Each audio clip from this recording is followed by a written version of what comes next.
నమస్కారం news vision కు స్వాగతం. ముందుగా వార్తల్లోని ముఖ్యాంశాలు.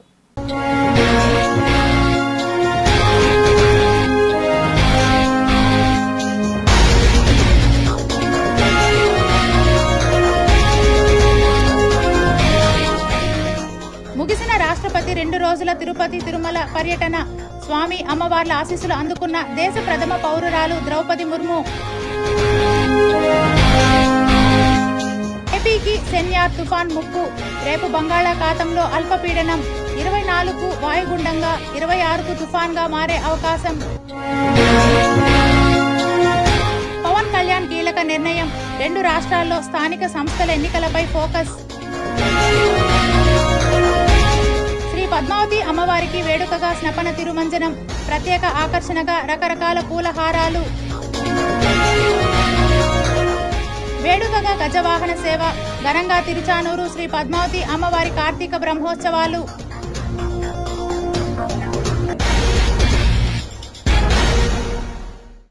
తిరుమల శ్రీవారిని దర్శించుకున్న రాష్ట్రపతి శ్రీమతి ద్రౌపది ముర్ము కుటుంబ సమేతంగా దర్శించుకుని మొక్కులు చెల్లించుకున్నారు. ముందుగా పద్మావతి అతిథి గృహం నుంచి బయలుదేరిన రాష్ట్రపతి తిరుమల ఆచారాన్ని పాటిస్తూ శ్రీ వరాహ స్వామివారిని దర్శించుకున్నారు. అక్కడి నుంచి శ్రీవారి ఆలయానికి చేరుకున్న రాష్ట్రపతికి TTD chairman BR Naidu, EO Anil Kumar Singhal, అదనపు ఈవో సిహెచ్ వెంకయ్య చౌదరి ఆహ్వానించగా అర్చక బృందం ఆలయ మర్యాదలతో ఇస్తకఫాల్ స్వాగతం పలికారు. ఆలయంలోని ధ్వజస్తంభానికి నమస్కరించిన అనంతరం స్వామివారిని దర్శించుకున్నారు. రాష్ట్రపతి వెంట ఆంధ్రప్రదేశ్ దేవాదాయ శాఖ మంత్రి ఆనం రామనారాయణ రెడ్డి ఉన్నారు. అనంతరం ఆలయ రంగనాయకుల మండపంలో రాష్ట్రపతికి వేద పండితులు వేద ఆశీర్వచనం చేశారు. అనంతరం టీటీడీ చైర్మన్ స్వామివారి చిత్రపటాన్ని, తీర్థ ప్రసాదాలను, 2026 క్యాలెండర్లు, డైరీలను రాష్ట్రపతికి అందజేశారు. ఈ కార్యక్రమంలో జిల్లా కలెక్టర్ డాక్టర్ వెంకటేశ్వర్, జిల్లా ఎస్పీ సుబ్బరాయుడు, టీటీడీ బోర్డు మెంబర్లు Panabaka Lakshmi, Bhanuprakash Reddy, Shrimati Janakidevi, TTD chief vigilance and security officer Muralikrishna, ఇతర అధికారులు పాల్గొన్నారు. శ్రీ శ్రీనివాస పరమాగతిర్నః వక్త్రాబ్జే భాగ్యలక్ష్మీ కరతలకమలే సర్వదా దానలక్ష్మీ దోర్దొండే వీరలక్ష్మీ హృదయ సరసిజే భూతకారుణ్యలక్ష్మీ ఖడ్గాగ్రే శౌర్యలక్ష్మీ నిఖిల గుణగణాడంబరే కీర్తి సర్వాంగే సౌమ్యలక్ష్మీ పయతు విజయతా సర్వసామ్రాజ్యలక్ష్మీ శ్రియః కాంతాయ కళ్యాణ నిధయే నిధయేర్థినాం శ్రీవేంకట నివాసాయ శ్రీనివాసాయ మంగళం. లక్ష్మీ ప్రసన్న వెంకటేశ్వర ప్రసాద సిద్ధిరస్తు సకల కళ్యాణ సమృద్ధిరస్తు. శ్రీ పద్మావతి అమ్మవారి బ్రహ్మోత్సవాల్లో 5వ రోజు పల్లకీపై మోహిని అలంకారంలో అమ్మవారు ఆలయ 4 మాడవీధులు విహరిస్తూ భక్తులను కటాక్షించారు. తిరుచానూరు శ్రీ పద్మావతి అమ్మవారి కార్తీక బ్రహ్మోత్సవాలలో భాగంగా 5వ రోజు శుక్రవారం ఉదయం అమ్మవారు మోహిని అలంకారంలో పల్లకీలో ఊరేగుతూ భక్తులను అనుగ్రహించారు. అమ్మవారి మోహిని అవతారం భౌతికంగా జగన్మోహకత్వాన్ని, ఆధ్యాత్మికంగా మాయాతీత శుద్ధ సాక్షాత్కారాన్ని ఏక సమయంలోనే సిద్ధింపచేస్తోంది. ఉదయం 11:30 గంటల నుండి మధ్యాహ్నం 1 గంట వరకు శ్రీకృష్ణస్వామి మండపంలో అమ్మవారికి శాస్త్రోక్తంగా స్నపన తిరుమంజనం నిర్వహించనున్నారు. ఇందులో పసుపు, చందనం, పాలు, పెరుగు, తేనె, పన్నీరు, వివిధ రకాల ఫలాలతో అభిషేకం చేస్తారు. మధ్యాహ్నం 3:30 నుండి సాయంత్రం 5 గంటల వరకు వసంతోత్సవం నిర్వహిస్తారు. ఇదిలా ఉండగా తిరుచానూరు శ్రీ పద్మావతి అమ్మవారి కార్తీక బ్రహ్మోత్సవాలలో భాగంగా 5వ రోజు శుక్రవారం రాత్రి శ్రీ పద్మావతి అమ్మవారు గజవాహనంపై ఊరేగుతూ భక్తులను కటాక్షించారు. అశ్వాలు, వృషభాలు, గజాలు ముందు కదులుతుండగా మంగళ వాయిద్యాలు, భక్తుల కోలాటాల నడుమ అమ్మవారు ఆలయ 4 మాడవీధుల్లో భక్తులకు అభయమిచ్చారు. రాత్రి 7 గంటలకు వాహన సేవ ప్రారంభమైంది. అడుగడుగునా భక్తులు కర్పూర హారతులు సమర్పించి అమ్మవారిని సేవించుకున్నారు.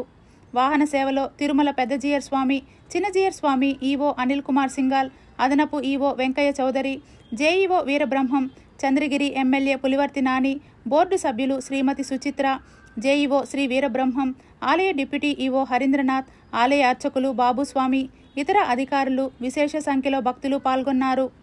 శ్రీ పద్మావతి అమ్మవారికి వేడుకగా స్నపన తిరుమంజనం కార్యక్రమాన్ని నిర్వహించారు అర్చకులు.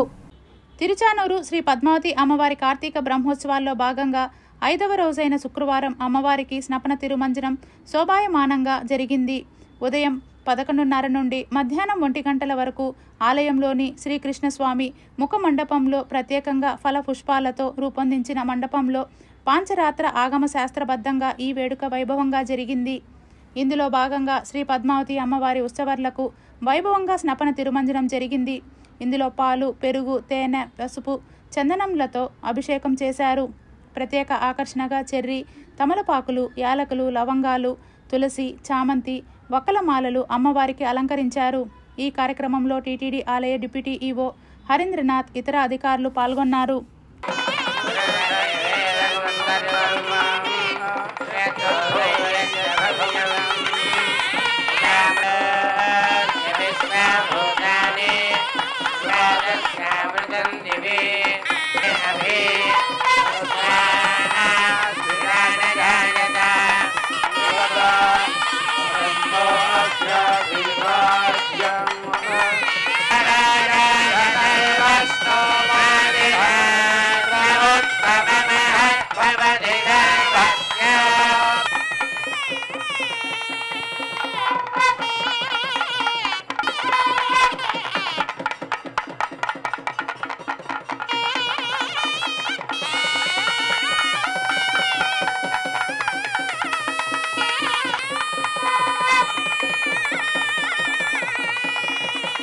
శ్రీ పద్మావతి అమ్మవారి ఆలయంలో వసంతోత్సవం వేడుకగా నిర్వహించారు.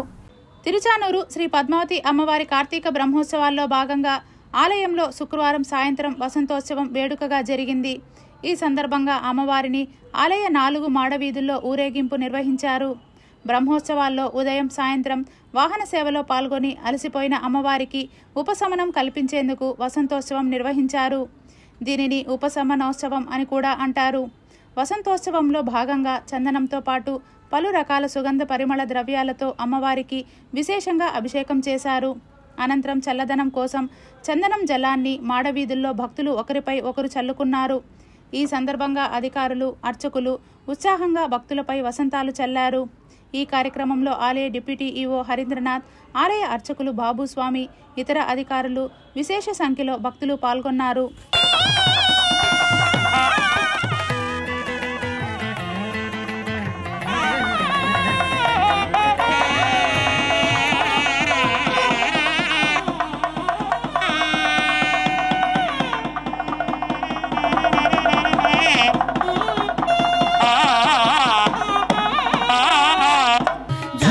చల్లేరు నీపై జాజర జాజర జాజ వాడల వాడల వెంట మోహపు నీటి వసంతము, మామూల మోహపు నీటి వసంతము, భూమిల సరసముల పుప్పొటము, వాడల వాడల వెంట వసంతము, వాడల వాడల వెంట వసంగడి శ్రీ వెంకటేశ సతిగూడితే ముంగిటి రతి చెమట ముత్తెల వసంతము సంగత.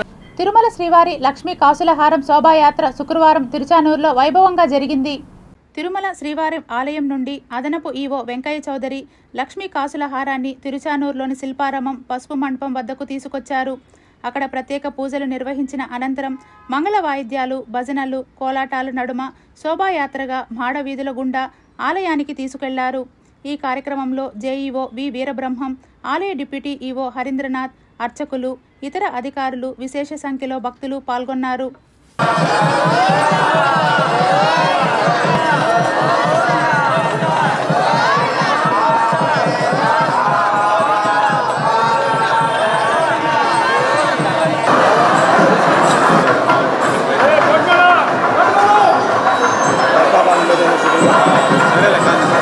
స్వామివారికి ఎంత ముఖ్యమైనటువంటి ఆభరణాలు ఏదైతే పైన పౌర్ణమి గరుడు సేవ నాడు స్వామివారికి అలంకరిస్తారు, అటువంటి శ్రీ లక్ష్మీ కాసుల హారం అక్కడ నుంచి ఊరేగింపుగా పసుపు మండపానికి తీసుకురావడము, పసుపు మండపంలో అర్చక స్వాములు ప్రత్యేకమైనటువంటి పూజలు నిర్వహించడం, ఇక్కడ నుంచి మంగళ వాయిద్యాలు, భజనాలు, కోలాటాలు నడము, శోభాయాత్రగా అమ్మవారి దేవాలయానికి తీసుకువెళ్ళి అమ్మవారికి సమర్పించుకోవడము, అదేవిధంగా గజవాహనం సందర్భంగా అమ్మవారికి అలంకరించడం ఆనవాయితీగా కొనసాగుతోంది.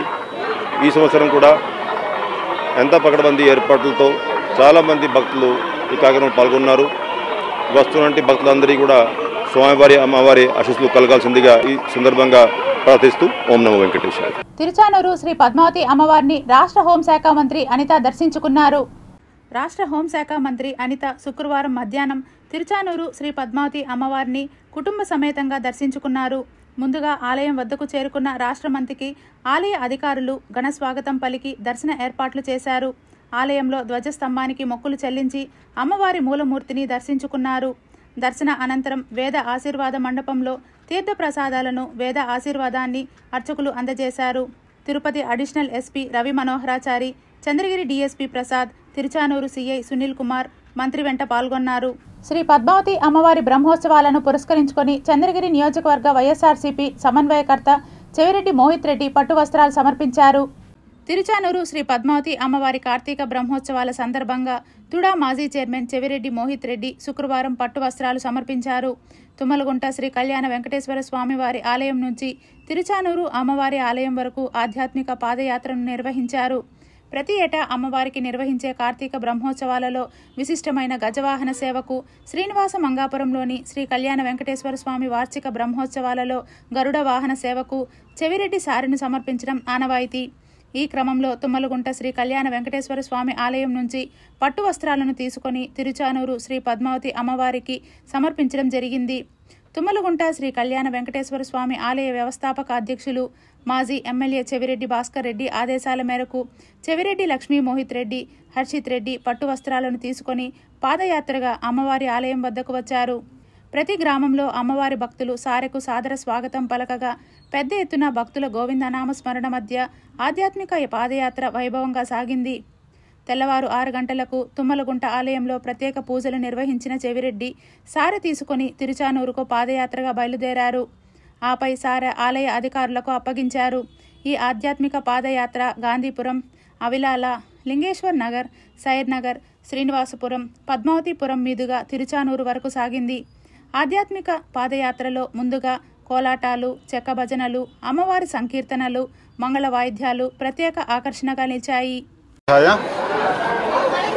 ప్రతి సంవత్సరం అమ్మవారి బ్రహ్మోత్సవాల నాడు గజవాహన్ రోజు ముఖ్యంగా తుమ్మలగుంట నుంచి శ్రీ కళ్యాణ వెంకటేశ్వర స్వామి ఆలయం నుంచి సారు తీసుకొని మేమందరం కూడా కొన్ని వేలాది మందిగా తిరుపతి రూరల్ ప్రజలకు కావచ్చు, చంద్రగిరి ఉన్న ప్రజలందరూ కావచ్చు వచ్చి భగవంతుడి ఆశీస్సులు తీసుకురావడానికి ప్రతి సంవత్సరం రావడం జరుగుతుంది.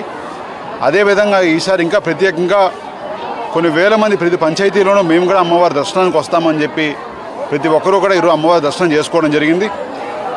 భగవంతుడి అమ్మవారి ఆశీస్సులతో అందరూ చల్లగా ఉండాలని చెప్పి, ఆరోగ్యంగా ఉండాలని చెప్పి మనస్ఫూర్తిగా కోరుకోవడం జరిగింది. తప్పకుండా ఈ సంవత్సరం అందరికి కూడా మంచి జరుగుతుందని, భగవంతుడి ఆశీస్సులు, అమ్మవారి ఆశీస్సులు అందరికీ ఉంటాయని తెలియజేస్తూ ప్రతి ఒక్కరికి మరొకసారి ధన్యవాదాలు తెలియజేస్తున్నా. ఓం నమో వెంకటేశాయ. తిరుమల తిరుపతి దేవస్థానం పాలక మండలి వైకుంఠ ద్వార దర్శనాలకు సంబంధించి కీలక నిర్ణయాలు తీసుకుంది. సీఎం చంద్రబాబు ఆదేశాల మేరకు ఈ ఏడాది సామాన్య భక్తులకు అధిక ప్రాధాన్యత కల్పించేలా దర్శన సమయాలను కేటాయించింది. డిసెంబర్ 30 నుంచి జనవరి 8 వరకు 10 రోజుల పాటు వైకుంఠ ద్వార దర్శనాలను కొనసాగించాలని పాలక మండలి నిర్ణయించింది. మొత్తం 182 గంటల దర్శన సమయంలో 164 గంటలు సామాన్య భక్తులకు సర్వదర్శనం కల్పించేందుకు టీటీడీ నిర్ణయం తీసుకుంది. ఇది సీఎం ఆదేశాల మేరకు సామాన్య భక్తులకు ప్రాధాన్యత ఇస్తామంది. గతంలో తిరుపతిలోని కౌంటర్లలో ఆఫ్లైన్లో వైకుంఠ ద్వార దర్శనం టోకన్లను జారీ చేసే విధానాన్ని ఈసారి రద్దు చేశారు. గతేడాది తిరుపతిలోని కౌంటర్ల వద్ద జరిగిన తొక్కిసలాట సంఘటనను దృష్టిలో ఉంచుకొని భక్తులకు ఇబ్బంది కలగకుండా పారదర్శకత కోసం ఈ నిర్ణయం తీసుకున్నారు. సామాన్య భక్తుల కోసం ఉద్దేశించిన సర్వదర్శనం టోకెన్ల కేటాయింపులో టీటీడీ కొత్త విధానాన్ని అమలు చేస్తోంది. డిసెంబర్ 30, 31, జనవరి 1న దర్శనాలకు సంబంధించి మొదటి 3 రోజులకు ఈడిప్ ద్వారా టికెట్లను కేటాయించనున్నారు. నవంబర్ 27 నుంచి డిసెంబర్ 1 వరకు ఆన్లైన్లో రిజిస్ట్రేషన్ చేసుకోవాలి. డిసెంబర్ 2న ఆన్లైన్ డిప్ ద్వారా టోకెన్లను కేటాయిస్తారు. టోకెన్లను టీటీడీ వెబ్సైట్, యాప్, వాట్సాప్ ద్వారా మాత్రమే జారీ చేస్తారు. ఆఫ్లైన్ విధానాన్ని పూర్తిగా రద్దు చేశారు. వైకుంఠ ఏకాదశి, ద్వాదశి, జనవరి 1న శ్రీవారి ట్రస్ట్ 300 రూపాయలు ప్రత్యేక ప్రవేశ దర్శనాలను టీటీడీ రద్దు చేసింది. 10 రోజుల పాటు ప్రోటోకాల్ దర్శనాలకు మాత్రమే అనుమతి ఉంటుంది. మిగిలిన అన్ని బ్రేక్ దర్శనాలను టీటీడీ రద్దు చేసింది. తిరుపతిలోని మాలవ్యాజి పాఠశాలలో ఊటనీరు రావడంతో పిల్లలు పడుతున్న ఇబ్బందులపై జీటీపీఎల్ చెలికం సిటీ కేబుల్ ప్రసారం చేసిన వార్తా కథనానికి నగరపాలక సంస్థ కమిషనర్ మౌర్య స్పందించి పాఠశాలను పరిశీలించారు. బాలాజీ కాలనీలోని మాలవ్యాజి పాఠశాల నందు ఊటనీరు, మురుగునీరు రాకుండా చేస్తున్న ఏర్పాట్లను శుక్రవారం కమిషనర్ అధికారులతో కలిసి పరిశీలించారు. ఈ సందర్భంగా కమిషనర్ మాట్లాడుతూ మాలవ్యాజి స్కూల్లో ఊటనీరు, మురుగునీరు వస్తున్నదని తెలిపారు. దీంతో స్కూల్ని పరిశీలించి రాకుండా తగు చర్యలు చేపడతామని తెలిపారు. 4 సంవత్సరాల క్రితం స్కూల్ దగ్గరలో పొల్యూషన్ కంట్రోల్ బోర్డు ఆఫీస్, ఇతర నివాస భవనాలు, బలిజ భవన్ స్థానంలో పెద్ద ఊటగుంట ఉండేదని తెలిపారు.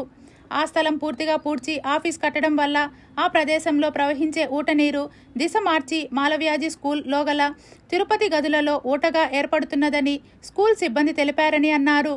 గత సంవత్సరం క్రితం వచ్చిన ఊట నీటిని మరమ్మతులు చేసి పూర్తిగా అరికట్టడం జరిగిందని తెలిపారు. కానీ ఇప్పుడు మరి ఇంకొక ప్రదేశంలో ఊట నీరు రావటం జరిగిందని తెలిపారు. తిరిగి ఆ నీరు మరో ప్రాంతంలో వస్తుండటంతో ఇంజనీరింగ్ విభాగం ఆధ్వర్యంలో పాఠశాలలో వస్తున్న ఊట నీరును మరమ్మతులు చేసి తాత్కాలికంగా దారి మళ్లించి విద్యార్థులకు అసౌకర్యం లేకుండా చేస్తున్నారని తెలిపారు. పాఠశాల నందు ప్రవహిస్తున్న మురుగు కాలువ నీరు శాశ్వత పరిష్కారం కొరకు మాలవ్యాజి స్కూల్ నందు కొత్తగా LLD 8 లైన్ ఏర్పాటుకు 9.90 లక్షల రూపాయలు నిధులు మంజూరు చేశామని, పనులు కూడా ప్రారంభించడం జరిగిందని తెలిపారు. ఈ పనులను 5 రోజులలో పూర్తి చేసి పాఠశాల విద్యార్థులకు అసౌకర్యం లేకుండా పని పూర్తి చేస్తామని తెలిపారు. కమిషనర్ వెంట DE మధు, పాఠశాల ఉపాధ్యాయులు తదితరులు ఉన్నారు. తిరుపతి మహానగరంలో నిత్యం వేలాది మంది ప్రయాణికులతో కిటకిటలాడే ఆర్టీసీ ప్రధాన బస్టాండ్లో సీసీ కెమెరాలు సరిగ్గా పనిచేయకపోవడంతో అసాంఘిక కార్యక్రమాలకు అడ్డు లేకుండా పోతుంది. కలియుగ ప్రత్యక్ష దైవం శ్రీ వెంకటేశ్వర స్వామి దర్శనార్థం రోజు లక్షలాది మంది తిరుపతి మహానగరంలోని ప్రధాన బస్టాండ్ నుండి తమ రాకపోకలను కొనసాగిస్తూ ఉంటారు. అటువంటి బస్టాండ్ ఆవరణంలో సీసీ కెమెరాలు సరిపడనన్ని లేకపోవటం, ఉన్న వాటిలో సగం పనిచేయకపోవడంతో నిత్యం దొంగలు తమ చేతివాటం ప్రదర్శిస్తూ ఉన్నారు. ఇటీవల ఢిల్లీలో జరిగిన ఉగ్రదాడి నేపథ్యంలో తనిఖీలు ముమ్మరం చేసినప్పటికీ సీసీ కెమెరాలు పట్టించుకోకపోవడంతో చాలా వరకు బూజు పట్టి పనిచేయడం మానేశాయి. దీనితో నిత్యం బస్టాండ్ ఆవరణంలో అసాంఘిక శక్తులు పెట్టరేగిపోతున్నారు. సాయంత్రం సమయాలలో మందుబాబులు సైతం ఆవరణంలో సంచరిస్తూ మహిళల పట్ల అసభ్యంగా ప్రవర్తించిన సంఘటనలు కూడా లేకపోలేదు. దీనికి తోడు బస్టాండ్ ప్రధాన ద్వారాలు మినహా ఇతర ప్లాట్ఫారాలపైన బస్టాండ్ ఆవరణంలో సీసీ కెమెరాలు లేకపోవడంతో దొంగలను గుర్తించడం పోలీసులకు సైతం కష్టతరంగా మారింది. ఇకనైనా సంబంధిత ఆర్టీసీ అధికారులు ప్రత్యేక చొరవ చూపి సీసీ కెమెరాలను విరివిగా ఏర్పాటు చేసి ఉన్న సీసీ కెమెరాలు అన్నిటినీ పనిచేసే విధంగా తగు చర్యలు చేపట్టాలని ప్రజలు కోరుతున్నారు. కేంద్రాలుగా ఉన్నటువంటి ఆర్టీసీ బస్టాండ్ ప్రాంతంలో సీసీ కెమెరాల పనితీరు కానీ సీసీ కెమెరాలు మరిన్ని అమర్చాల్సినటువంటి ఆవశ్యకత ఎంతైనా ఉందని మేము భావిస్తున్నాం. ఇప్పటికే బస్టాండులో ఆర్టీసీ బస్టాండులో వేలాది మంది ప్రయాణికులు రాకపోకలు నిత్యం జరుగుతుంటుంది. ఇక్కడ దొంగల చేతివాటం కూడా పెరిగిపోతున్నది. ప్రయాణికుల నుండి డబ్బులు కొట్టేయడం, సెల్ ఫోన్లు దొంగలించడం లాంటి కేసులు ఈస్ట్ పోలీస్ స్టేషన్లో నిత్యం పెరుగుతున్నవి. అయినప్పటికీ కూడా దొంగల్ని గుర్తించలేనటువంటి పరిస్థితి, పట్టుకోలేనటువంటి పరిస్థితి కూడా కనపడుతుంది. ఇటువంటి నేపథ్యంలో భక్తులకైనా వచ్చేటువంటి ప్రయాణికులకి వాళ్ళకి మెరుగైనటువంటి భద్రత కల్పించాలన్నా, లేదంటే వాళ్ళ వస్తువులు భద్రత కల్పించాలన్నా బస్టాండులో నిఘా నీడన మరింత పెంచాల్సినటువంటి అవసరం ఉంది. 2 రాష్ట్రాల్లో పార్టీ బలోపేతంపై జనసేన అధినేత పవన్ కళ్యాణ్ ఫోకస్ పెంచారు. లోకల్ బాడీల ఎన్నికలను టార్గెట్ చేస్తూ జనసేన వ్యూహాలను వేగంగా అమలు చేస్తోంది. ఇటు ఆంధ్రప్రదేశ్, అటు తెలంగాణ 2 రాష్ట్రాల్లోనూ విభాగాల వారీగా వరుసగా సమావేశాలు నిర్వహిస్తూ సంస్థాగతంగా పార్టీని రీబిల్డ్ చేసే పనిలో పార్టీ నిమగ్నమైంది. తెలంగాణలో పూర్తిస్థాయి నాయకత్వ మార్పు దిశగా చర్చలు జరుగుతున్నాయి. కొత్త లీడర్షిప్ను ప్రవేశపెట్టి రూరల్ నుంచి అర్బన్ వరకు పార్టీని బలోపేతం చేయాలనే లక్ష్యంతో ఆర్గనైజేషన్ స్ట్రక్చర్ను రీడిజైన్ చేస్తున్నారు పార్టీ నేతలు. ఇప్పటి వరకు తెలంగాణ ఎన్నికల్లో బరిలోకి రాని జనసేన ఇక నుంచి ప్రతి ఎన్నికల్లో స్థానిక సంస్థల నుంచి అసెంబ్లీ, పార్లమెంట్ వరకు ప్రత్యక్షంగా పోటీ చేస్తూ ప్రభావాన్ని చూపే పార్టీగా మారాలని వ్యూహాలు సిద్ధం చేస్తోంది. ఏపీలో సాధించిన 100% స్ట్రైక్ రేట్ మాదిరిగానే తెలంగాణలో కూడా పార్టీ బలం పెరగాలని పవన్ భావిస్తున్నారు. ప్రత్యక్ష పోటీలో ఉంటేనే క్యాడర్ యాక్టివ్ అవుతారని, గ్రౌండ్ లెవెల్లో జనసేన ఎదుగుతుందని పార్టీ అంచనా వేస్తోంది. ఈ నేపథ్యంలో తెలంగాణలో కొత్త నాయకత్వం ఎంపిక, గ్రాస్ రూట్ బలోపేతం, యువతను ఆకర్షించే చర్యలు వరుసగా చేపడుతున్నారు. ఆంధ్రప్రదేశ్లో కూడా కార్యక్రమాలు అదే వేగంతో సాగుతున్నాయి. నియోజకవర్గాల వారీగా సమావేశాలు, సమీక్షలు జరుపుతూ లోకల్ బాడీల ఎన్నికల ముందు పార్టీ బలం పెంచే పనిలో జనసేన దూకుడు పెంచింది. 2 రాష్ట్రాల్లోనూ గ్రాస్ రూట్ కేడర్ మొబిలైజేషన్, కీలక నేతలతో చర్చలు కొనసాగుతూనే ఉన్నాయి. పార్టీ నిర్మాణం, ఆర్గనైజేషన్ రివ్యూ, ఫీల్డ్ రిపోర్ట్లు, స్ట్రాటజీ చర్చలు అన్నీ రామ్ తాళ్ళూరి నేతృత్వంలో మంగళగిరి కేంద్ర కార్యాలయం నుంచే నడుస్తున్నాయి. ప్రతి నియోజకవర్గంలో యాక్టివ్గా ఉన్న జన సైనికులు స్థానిక నాయకులతో సమావేశమై అక్కడి గ్రౌండ్లో పరిస్థితులు, బలోపేతం చర్యలు, కేడర్ మొబిలైజేషన్పై సమగ్ర చర్చలు చేస్తున్నారు. అదే సమయంలో స్థానికంగా మిత్రపక్షాలైన టీడీపీ, బీజేపీతో ఎలాంటి వివాదాలు లేకుండా, కూటమి స్ఫూర్తికి భంగం కలగకుండా జనసేన తన బలాన్ని పెంచే దిశగా వ్యూహాలు రూపొందిస్తోంది. బూత్ స్థాయిలో పార్టీ నిర్మాణం పటిష్టం కావటం పార్టీ ప్రధాన లక్ష్యంగా కొనసాగుతోంది. 2 రాష్ట్రాల్లో పార్టీ బలోపేతానికి జనసేన స్థానిక సంస్థల ఎన్నికలను టార్గెట్గా పెట్టుకుని ముందుకు సాగుతుంది.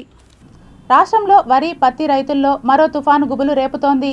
గత నెల మోందా తుఫాన్ నష్టం నుంచి ఇంకా తేరుకోకముందే మరో తుఫాన్ ముప్పు పొంచి ఉంది. తుఫాన్ ప్రభావంతో ఈ నెల 26వ తేదీ నుంచి కోస్తా, రాయలసీమల్లో భారీ వర్షాలు కురుస్తాయని వాతావరణ నిపుణులు అంచనా వేశారు. గురువారం మలక్క జలసంధి, దాని పరిసరాల్లో ఉపరితల ఆవర్తనం ఆవరించింది. శనివారం ఆగ్నేయ బంగాళాఖాతంలో అల్పపీడనం ఏర్పడనుంది.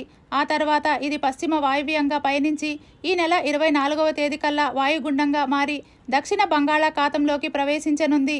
ఆ తదుపరి 48 గంటల్లో పశ్చిమ వాయువ్యంగా పయనించే క్రమంలో తుఫాన్గా మారి నైరుతి బంగాళాఖాతంలో ప్రవేశించి ఆంధ్రప్రదేశ్ తీరం వైపు రానున్నదని భారత వాతావరణ శాఖ ఐఎండీ తెలిపింది. తుఫాన్కు యునైటెడ్ అరబ్ ఎమిరేట్స్ సూచించిన సెన్యార్గా నామకరణం చేయనున్నారు. ఈ విషయాన్ని ఐఎండీ అధికారికంగా ప్రకటించాల్సి ఉంది. గురువారం నాటి వాతావరణ పరిస్థితుల మేరకు ఈ నెల 24వ తేదీ నుంచి తమిళనాడులో వర్షాలు ప్రారంభమవుతాయి. ఈ నెల 26వ తేదీ నుంచి 29 వరకు తొలుత రాయలసీమ, దక్షిణ కోస్తా, ఆ తర్వాత ఉత్తర కోస్తాలో వర్షాలు కురుస్తాయి. 26 నుంచి 29వ తేదీ వరకు పలు చోట్ల భారీ, అక్కడక్కడ అతి భారీ వర్షాలు కురుస్తాయని ఐఎండీ తెలిపింది. ఎక్కువగా రాయలసీమ, దక్షిణ కోస్తాలో వర్షాలు కురిసే అవకాశం ఉందని కొన్ని మోడళ్లు కోస్తా, రాయలసీమ మొత్తం వర్షాలు కురుస్తాయని మరికొన్ని మోడళ్లు అంచనా వేశాయి. ఈ నెల 28వ తేదీన దక్షిణ కోస్తా, దానికి ఆనుకొని రాయలసీమ జిల్లాలు, 29న నెల్లూరు నుంచి కృష్ణా జిల్లా, రాయలసీమలోని అనేక జిల్లాల్లో భారీ నుంచి అతి భారీ వర్షాలు కురుస్తాయని ఇస్రో వాతావరణ నిపుణుడు ఒకరు తెలిపారు. ఉత్తరాదిలో చలిగాలుల ప్రభావం, బంగాళాఖాతంలో ఉపరితల ఉష్ణోగ్రతల ప్రభావం తుఫాన్పై ఉంటుందని మరో వాతావరణ నిపుణుడు వివరించారు. తుఫాన్ కాకినాడ, మచిలీపట్నం మధ్య తీరం దాటే అవకాశం ఉందని, అయితే సముద్ర ఉపరితల ఉష్ణోగ్రతలు, ఉత్తరాది నుంచి వీచే చలిగాలులు ప్రభావం చూపుతాయని, అప్పుడు తీరం దాటే ప్రాంతంలో మార్పులు ఉంటాయని తెలిపారు. కోస్తా, రాయలసీమల్లో అనేక ప్రాంతాలపై ప్రభావం ఉంటుందని స్పష్టం చేశారు. ప్రజల వినతులను స్వీకరించి సంబంధిత అధికారుల దృష్టికి తీసుకువెళ్లి సమస్యలను పరిష్కార దిశగా కృషి చేస్తానని రాష్ట్ర greening and beautification chairperson Sugunamma తెలిపారు. తిరుపతి తెలుగుదేశం పార్టీ నియోజకవర్గ in charge, AP state greening and beautification chairperson Sugunamma నివాసంలో ప్రజా దర్బార్ కార్యక్రమాన్ని నిర్వహించారు. ఈ కార్యక్రమానికి రాష్ట్ర స్థాయి, జిల్లా, నగర, వార్డు మరియు క్లస్టర్ ఇన్ఛార్జీలు, తెలుగుదేశం పార్టీ నాయకులు హాజరయ్యారు. నగరంలోని 50 డివిజన్ల ప్రజలు పెద్ద సంఖ్యలో హాజరయ్యి సుగుణమ్మకు అర్జీలను అందజేశారు.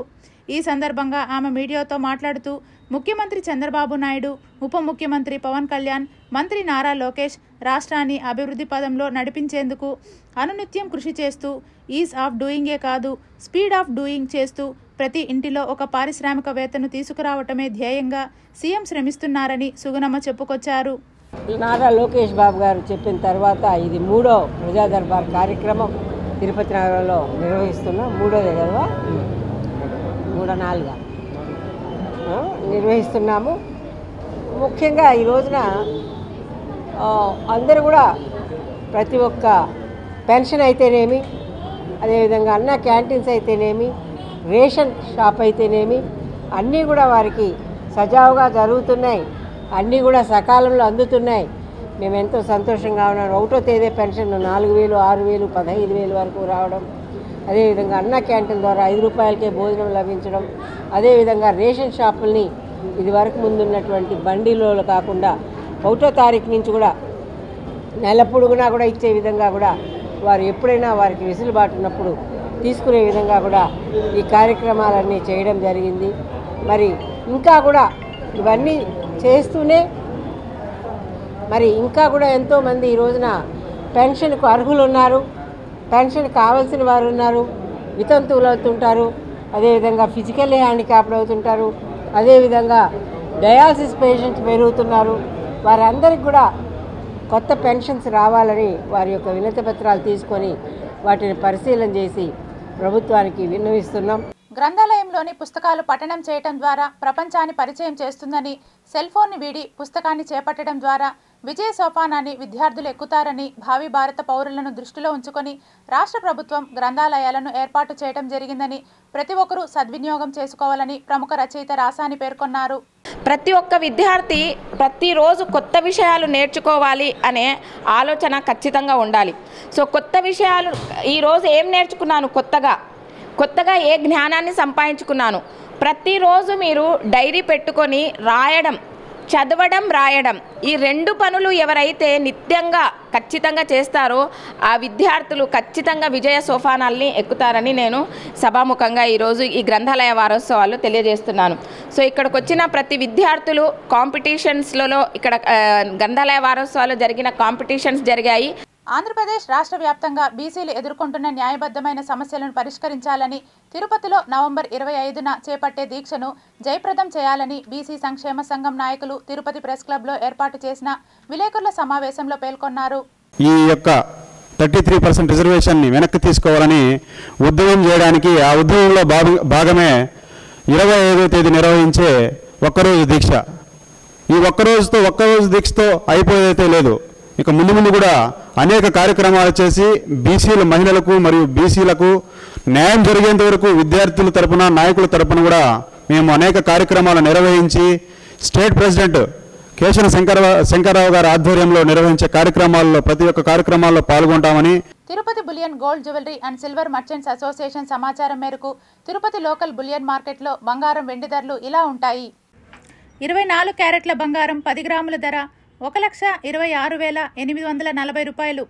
22 క్యారెట్ల బంగారం 1 గ్రాము ధర 11,466 రూపాయలు. వెండి 1 కేజీ ధర 1,55,500 రూపాయలు. రీటైల్ వెండి 1 గ్రాము ధర 159 రూపాయల 50 పైసలుగా ఉంటుంది. వార్తలు ముగించే ముందు ముఖ్యాంశాలు మరోసారి.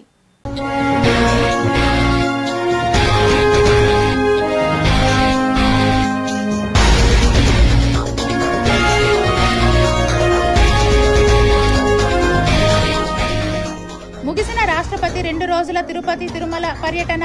స్వామి అమ్మవార్ల ఆశీస్సులు అందుకున్న దేశ ప్రథమ పౌరురాలు ద్రౌపది ముర్ము. ఏపీకి సెన్యార్ తుఫాన్ ముప్పు. రేపు బంగాళాఖాతంలో అల్పపీడనం 24కు వాయుగుండంగా 26కు తుఫాన్గా మారే అవకాశం. పవన్ కళ్యాణ్ కీలక నిర్ణయం. 2 రాష్ట్రాల్లో స్థానిక సంస్థల ఎన్నికలపై ఫోకస్. శ్రీ పద్మావతి అమ్మవారికి వేడుకగా స్నపన తిరుమంజనం. ప్రత్యేక ఆకర్షణగా రకరకాల పూల హారాలు. వేడుకగా గజవాహన సేవ. ఘనంగా తిరుచానూరు శ్రీ పద్మావతి అమ్మవారి కార్తీక బ్రహ్మోత్సవాలు.